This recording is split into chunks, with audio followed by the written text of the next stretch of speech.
And school benefit near San Francisco last weekend, along with Smashing Pumpkins, Marilyn Manson, and Alanis Morissette, then repairing to L.A. to shoot a video, which is where Chris Connolly caught up with them. Metallica's Load sold 7 million copies worldwide. Its subsequent tour made some $34 million. So for Reload, it's no surprise that Metallica would go back to the same eclectified metal that was such a hit last time out. What's different this time? Well, on this video set, there's a lot of drug use. Fortunately, that drug is Dramamine, because right now the 4 members of the band are trapped inside that 2-story spinning box.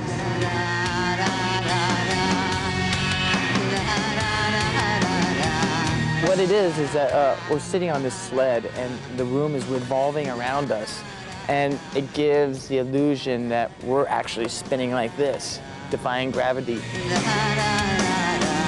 No one's spewed yet, so we still have a couple hours to go. So we'll see what happens. What happens on Reload?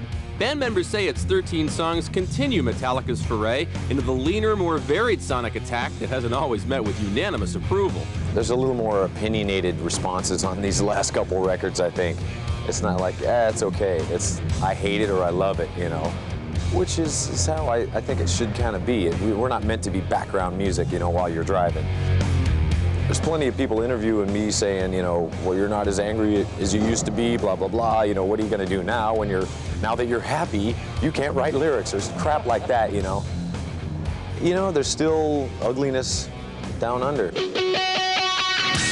Certainly all is not well in the world of The Memory Remains, a typically meaty Metallica track with guest vocals from the legendary Marianne Faithfull, and a Sun record company would have preferred a title without Reload's More of the Same Spirit.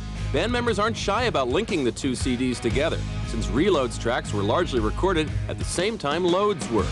People ask me, you know, how does it tie? It is part 2 of Load. It's nothing more, nothing less. It's not the scraps, it's not all the B material. It is the other 13 songs. Load was supposed to be a double album, and it still is.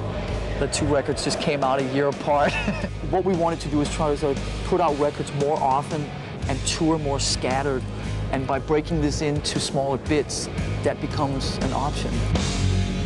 The band has been trying to prime the pump for Reload's November release with a free concert. After attempts to stage it in Boston and Chicago fell through, Metallica issued an appeal to its fans to offer a suitable site via an 800 number and an email address. The results? 35,000 calls, 5,800 emails in 4 days. Not bad. Oh, yeah. This rate, we might get a record contract one day. I think there's a few people that want us to play in their town, you know. There's a lot of backyards waiting for us, I think. I'll invite my friends over for barbecue. That same friendly feeling was much in evidence last weekend as Metallica played its first ever acoustic show in Mountain View, California, at Neil Young's 11th annual benefit for the Bridge School, which Young's wife Peggy runs for severely handicapped children. Metallica, with Jerry Cantrell of Alice in Chains sitting in, covered Lynyrd Skynyrd's Tuesday's Gone.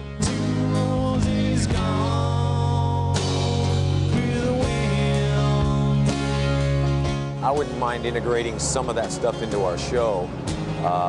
You know, acoustic sets, they can become pretty boring, you know, and Metallica need to get up and move around, you know. You can only sit on a stool for so long, you know. Alanis Morissette was also there. With MTV News. This hour